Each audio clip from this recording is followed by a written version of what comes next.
Hi everyone, welcome back to the fundamental meta-analysis of beams third session.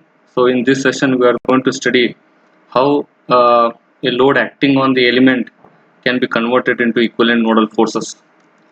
So learning outcome for this session is to obtain the beam element forces into equivalent nodal forces. So we know that in FEM the problem will be solved only when the load is acting on the node. FEM doesn't solve the problem when the load is acting on the element. Therefore, if any load is acting on the element that can be converted into equivalent nodal forces, then only FEM will give the solution.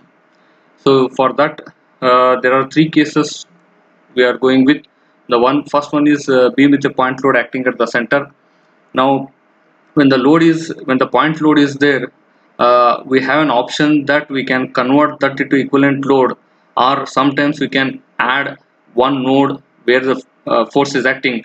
Therefore, automatically that load will come on the node so that we can solve the problem. But some of the situation comes where we need to consider only the single element when the load is acting. So this is the case where I am going to consider only the single element. At that case, I cannot add the node here where the point force is there. Therefore, at that situation, I need to convert this point force into equivalent nodal forces. So that is the case I am considering here, treating it as to be considered only one element when the point load is acting. Now we'll start with the work potential. We know that work potential is nothing but it is force into displacement. So I'll keep that force, applied force, as it is. Displacement I'll write down in the form of shape function, and with the displacement. So that is given by n into v. So n is the shape function matrix and v is the displacement matrix. So shape function matrix is nothing but n1 Le by 2 n2 n3 Le by 2 n4. This is what my shape function matrix into v as it is. Therefore, this P into shape function matrix, I'll take it as an F. Then this V displacement matrix as it is, where F is the equivalent nodal force which is given by this, that is F is equal to P into N1 Le by 2 N2 N3 then Le by 2 N4, and this is the associated with negative sign because whatever the condition I have considered here, the force is acting in a downward direction. Because of that, it is associated with the negative sign. Now we know that whatever the shape function we are going to consider, that we are going to consider in the form of local coordinate, because I know the limit for the local coordinate, and these are the four shape function we have derived in the previous session. So let us consider these four shape functions in the form of local coordinate, that is in the form of zeta. Then we know that in the case what we have considered where the load is acting at the center of the beam element, and for local coordinate system I know the value of zeta at the center is 0. Therefore, putting the value of zeta 0 in the above four equations, I am going to get these values.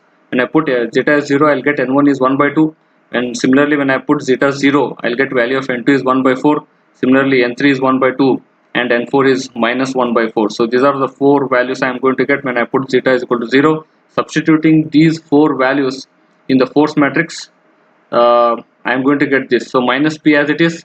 So n1 is nothing but 1 by 2. That is what we have calculated by putting the value of zeta as 0. Then Le by 2 as it is.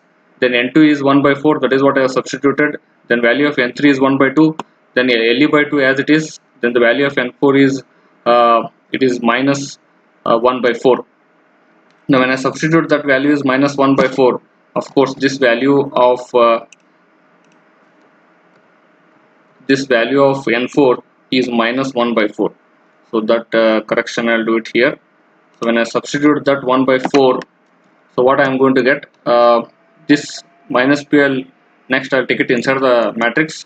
So it is minus p by 2. Then when I put this here, it is minus p into Le divided by 8. 4 into 2, it is 8. So it is minus p into with this term, third term, that is p divided by 2 with negative sign. So this minus and this minus, now it will become plus. So it is p into Le divided by 4 into 2, it is 8. So these are the four equivalent nodal forces which are acting at two nodes, that is node number 1 and 2. So minus p by 2, it is treating it as a vertical force, because n1 is the shape function which is related to the vertical displacement. Then this will be p into Le divided by 8 will be treated in the form of moment, because n2 is related to the slope. Similarly, minus p by 2, it is related to n3, which is once again related to vertical displacement. Similarly, n4 is once again slope. Therefore, this is the value of moment which is acting at node number 2. So this is what my equivalent nodal forces when the force is acting on the element. So that I have shown in the form of a diagram here. When the load is acting on the element, therefore those that applied load is converted into equivalent nodal forces. That is what this is negative p by 2, this is negative p by 2 at node number 1 and 2, and this is negative p into Le divided by 8, and this is positive p into Le divided by 8. So these are the four equivalent nodal forces I have applied, so that now I can, considering only one single element, I can solve the problem because the load is acting on the nodes now. There are some situations where the force is acting in upward direction. So when force is acting in upward direction, whatever the negative sign I consider here, it will become a positive value. When it's a positive value, so I'll get positive p by 2, positive p into Le by 8, and positive p by 2. But this value will become negative because it is already negative here. So this is positive, positive into negative, it will become negative. At that situation, so my plus p by 2 acting in upward direction at node number 1, and plus p by 2 acting in upward direction at node number 2, and this is the value of positive p into Le divided by 8, and this is the negative value of p into Le divided by 8. So these are the uh, equivalent nodal forces when acting in a downward and upward direction. Similarly, when I go to the second case, my second case is beam with a uniformly distributed load, that is UDL. So this is a beam with UDL. Now here there is no option that you can take the beam into 2 or 3 elements. So here always UDL is acting on the beam. Therefore this has to be converted in the form of equivalent nodal force. So for that, once again I will start with the work potential. When I come for the work potential, it is force into displacement.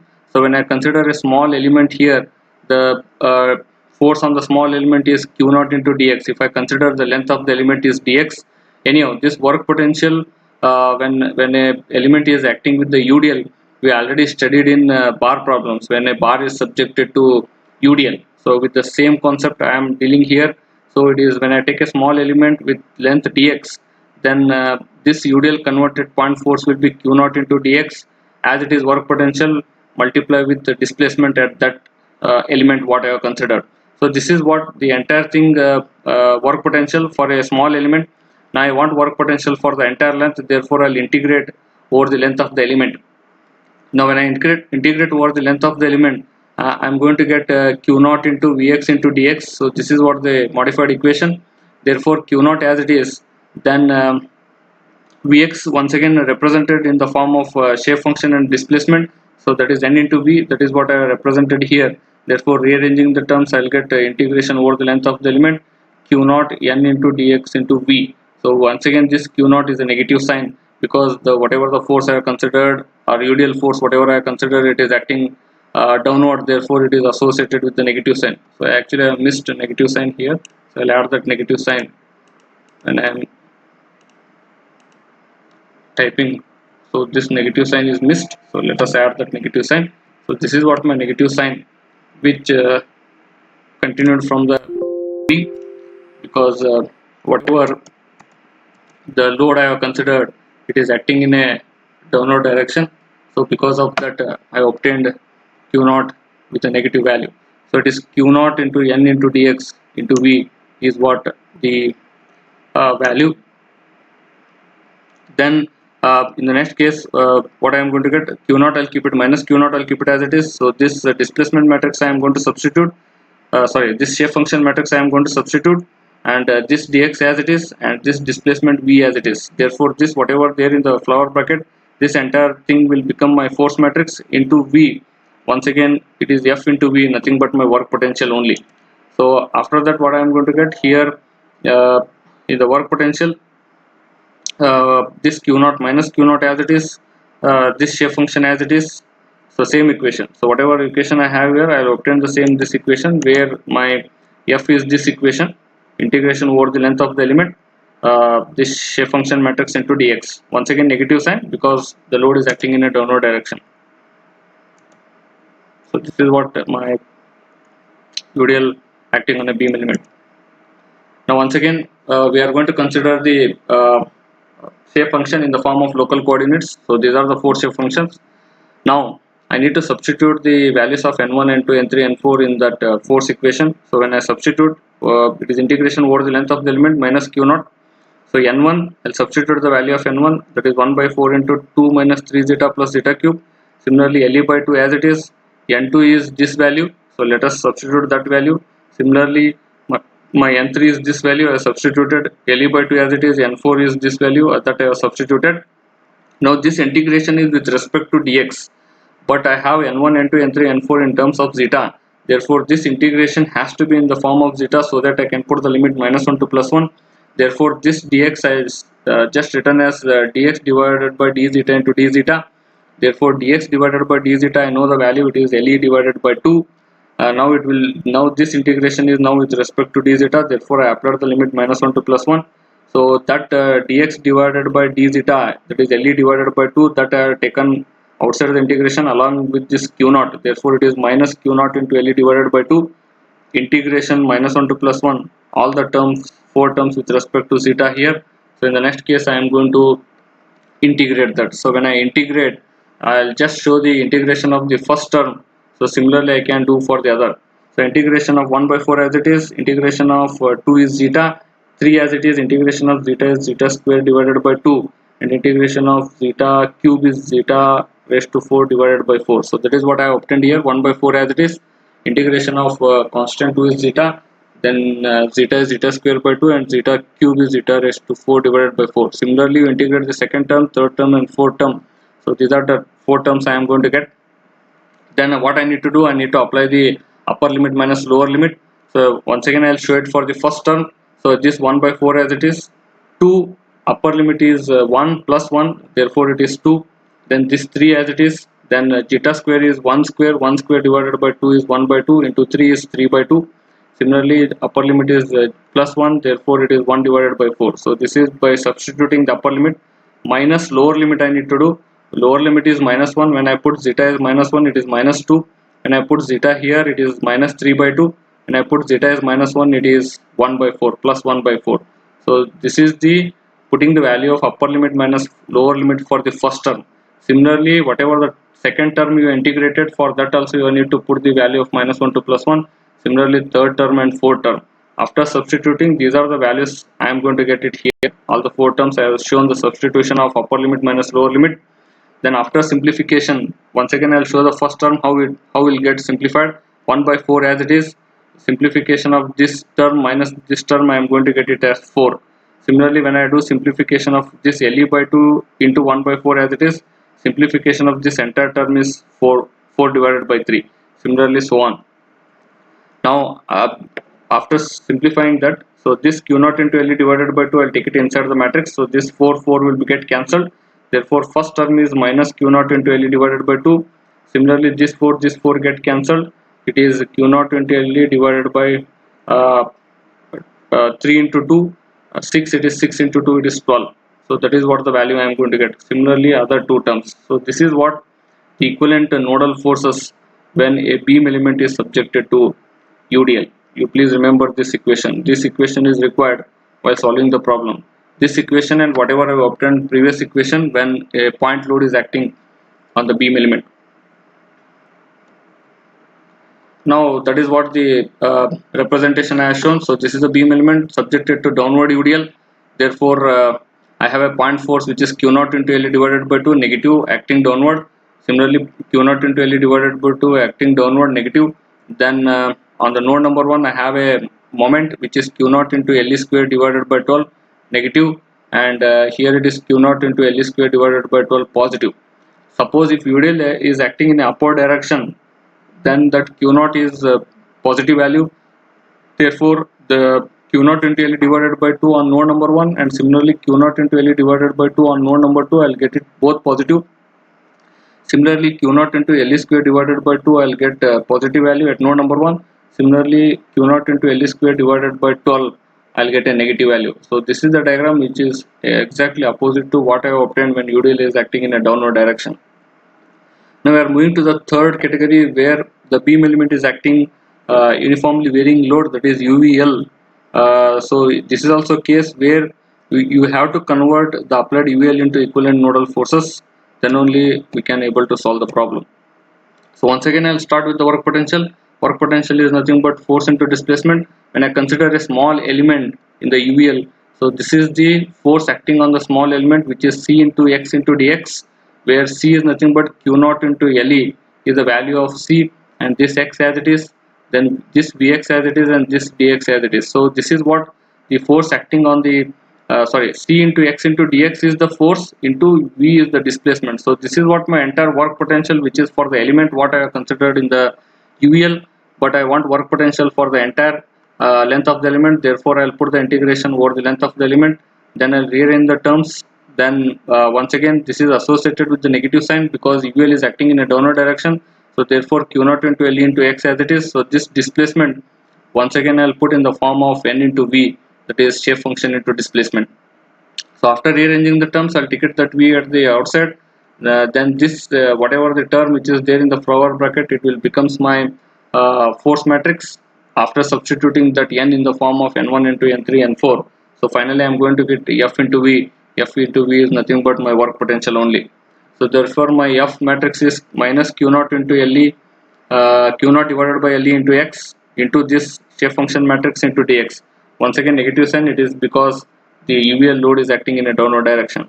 Now once again we need to consider the shape function in the form of local coordinates. So these are the shape function we have considered.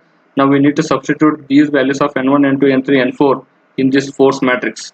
But here you please remember I have a term X here, but when I change this integration with respect to -1 to +1, so now this X has to be converted in the form of zeta. So that is what I am showing in the next. So I know the relationship between local coordinate and the global coordinate. So we know that is it is given by 2 into x minus x1 divided by x2 minus x1 whole term 1 minus 1. So where x2 minus x1 is nothing but my length of the element, and where x minus x1 is any random distance that I am going to consider it as an x. Therefore here I can get that value of x by rearranging the terms. Therefore x is equal to zeta plus 1 into LE divided by 2. So wherever I have x term in that force matrix, that has to be replaced with this term. So that is what I am doing in the next. So this is what my force matrix, I mean force equation. So in that this Q naught into LE divided Q naught divided by LE as it is, this x is nothing but zeta plus 1 into LE divided by 2, that I have substituted. So N1 is nothing but this shape function, N2 is this, N3 is this, N4 is this. Once again this integration with respect to dx. So let us convert that dx divided by d zeta into d zeta, I mean multiply and divided by d zeta, so that it will be get converted in the form of uh, d zeta. Therefore my limit will be -1 to +1. So actually I need to apply the limit here -1 to +1 instead of length of the element. So here this is what my length of the element. So this length of the element has to be applied with -1 to +1. So that integration,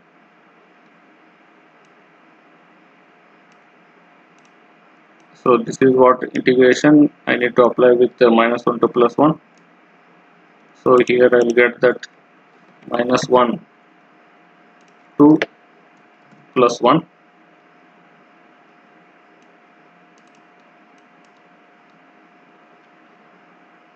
Because I have converted that in the form of d zeta.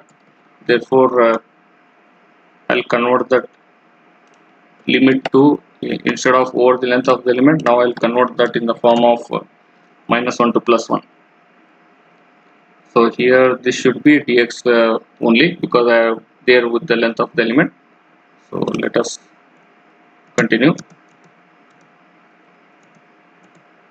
Okay, now it is my limit is -1 to +1, because now I have made with respect to d zeta, and I know that dx divided by d zeta is LE divided by 2. So in the next step what I will do, so I'll take this q naught into LE. So this LE will be get cancelled, left out with minus q naught divided by 2 into LE divided by 2. Nothing but it is q naught into LE divided by 2 into 2, it is 4. Now it is integration with respect to d zeta, therefore I put the limit -1 to +1. So that is what I am showing in the next.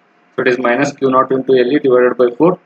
Now once again sorry for correction here. So once again this integration should be -1 to +1 because now it is with respect to d zeta. So that correction, let us make that correction. So this is integration, uh, this is the integration. I'll get the limit -1 to +1, then this is the entire term. I need to shift it there so that my integration will be with respect to d zeta and my limit will be -1 to +1.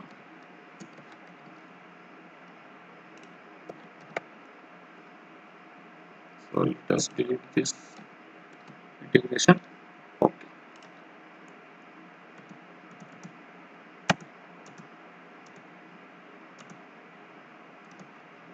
Okay, now it is Q0 into LE divided by 4. After cancelling this LE and this LE, I have taken outside. So this is zeta plus 1 as it is. And in the next step, what I will do, I will take this 1 by 4 inside the bracket along in the first term, and LE by 8. LE by 8, I will take it inside the bracket so that it becomes easy for the integration. Before integration, this zeta plus 1 also I need to multiply for all these 4 terms. So that I will do it in the next. So that zeta plus 1 I multiplied for all these 4 terms. So this is what the 4 terms I am going to get, and also I'll integrate it. So after integrating, this is what I obtained. Then I'll apply the limit -1 to +1. When I apply the limit -1 to +1, when I solve the first upper limit minus lower limit, I am going to get this 4 terms. For all the 4 terms, I need to apply upper limit minus lower limit. That applying the values of upper limit minus lower limit are not shown. I have directly simplified this by substituting upper limit minus lower limit. I'll get 3 by 4 for the first term. Similarly, 2 into LE divided by 15 I am going to get for the second term. For the third term, it is 7 divided by 5, and for the fourth term, it is minus LE divided by 5. So these are the 4 terms. Now in the next step, I'll take this Q0 into LE divided by 4 along with the negative sign into this matrix. So it will become minus 3 Q0 into LE divided by 20. 5 fourths it is 20. Then 15 fourths it is uh, 30, but here it is 2 is there, so it is 2, and this 4 it is 2, therefore 15 into 2 it is 30. So minus Q0 into LE I have taken inside, so it will LE into LE, it will become LE square. So it is minus Q0 into LE square divided by 30. Similarly, when I multiply this term with this, it is 7 Q0 LE divided by 20. Similarly, when I multiply this to last term, it is minus into minus, it will become plus Q0 into LE square divided by 20. So once again, you please remember these 4 terms in a problem when any element is applied with the UVL. So there I need to convert, and while converting I need these 4 values. So that representation, so this is a UVL acting in a downward direction. Therefore I have 3 Q0 into LE divided by 20 on the first node, and 7 Q0 into LE divided by 20 on the second node, vertically downward, because it's both are negative values. Then here in moment at node number 1 is negative, which is minus Q0 into LE square divided by 30, and here it is positive, which is plus Q0 into LE square divided by 20. So all are different values here. You please remember, similarly exactly opposite to this when the UL is acting in upward direction. So this term and this term are positive, and this term will become negative with same values, but sign is going to change when acting in upward direction. So now in FEM you can also calculate the bending moment and shear force. So we know the equation. Bending moment is nothing but this equation we already studied, which is obtained from the equation of differential, deflection equation of differential. From there we obtained this. So m is equal to ai into d square b divided by dx square. So I need to convert this in terms of zeta. So d square b divided by d zeta square converted in the form of d square b divided by d zeta square with a constant term 4 divided by L square. So this is we are done while deriving the stiffness matrix. Same thing, let us substitute that value of d square b divided by d zeta square in the above equation. Therefore it is ei this 4 divided by L square as it is. So d square b divided by d zeta square. So that d square v is nothing but my displacement. That is what I obtained in the form of shape function and the displacement matrix. That is I have substituted here. So then this d square divided by d zeta square I'll take inside the matrix. So that is I've done here. So it is d square n1 divided by d zeta square. Similarly, Le by 2 as it is. The n2 is multiplied with d square n2 divided by d zeta square, and so on. Then while deriving the stiffness matrix, we already obtained these four values. Means I need to differentiate this n1 twice to get this value of 3 divided by 2 into zeta. Similarly, n2 I need to differentiate twice. I'll get this value. Similarly, n3 and n4.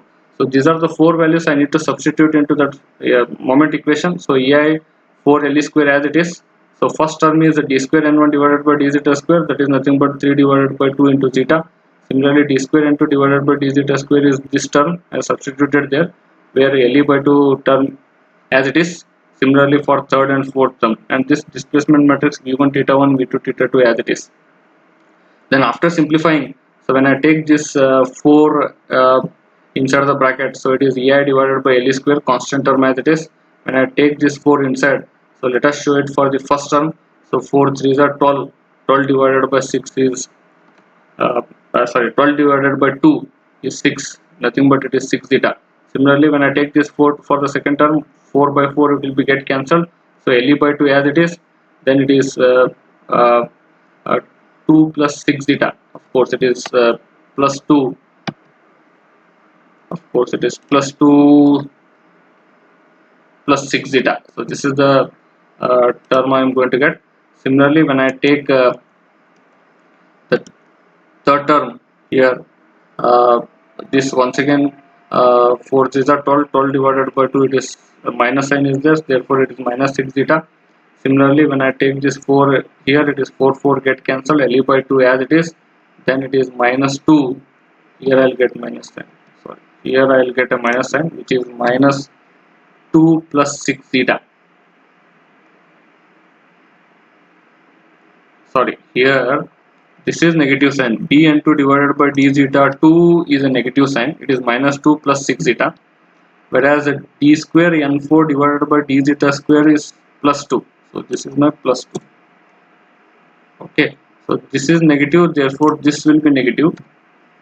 And this is positive, therefore this will be positive. So now I have made the correction.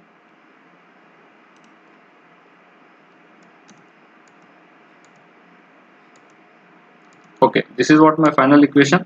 So m is equal to ei divided by Le square, 6 zeta Le by 2 minus 2 plus 6 zeta, then minus 6 zeta Le by 2 2 plus 6 zeta, and this displacement matrix as it is. So if at all I want to calculate the moment at any location, there I need to substitute the value of zeta. Either we are calculating moment at the ends, or sometimes we are calculating moment at the center. At that situation, we can substitute the values of zeta. Similarly, we can calculate the shear force. We know that the shear force is given by dm divided by dx, that is rate of change of bending moment is equal to shear force. Therefore, now it is with respect to dx, but m I need to substitute in the form of zeta, because m I obtained in the form of zeta. Therefore, I'll just apply the chain rule here, dm divided by d zeta into d zeta divided by dx. Therefore, d zeta divided by dx is nothing but 2 divided by Le. I'll substitute that value. Then dm divided by d zeta is as it is, so where I'll substitute the value of m here. So this is the value of m, then I need to differentiate that with respect to zeta. Now before differentiating this ei divided by Le square, I'll take it outside, so it will become 2 ei Le cube, Le into Le square will become Le cube. Now I can differentiate first term with respect to zeta. So that is what I am doing here, 2 ei divided by Le cube as it is. Differentiation of 6 zeta is 6. Similarly, second term, third and fourth term, when I differentiate with respect to zeta, I am going to get this equation. So that is I am doing here.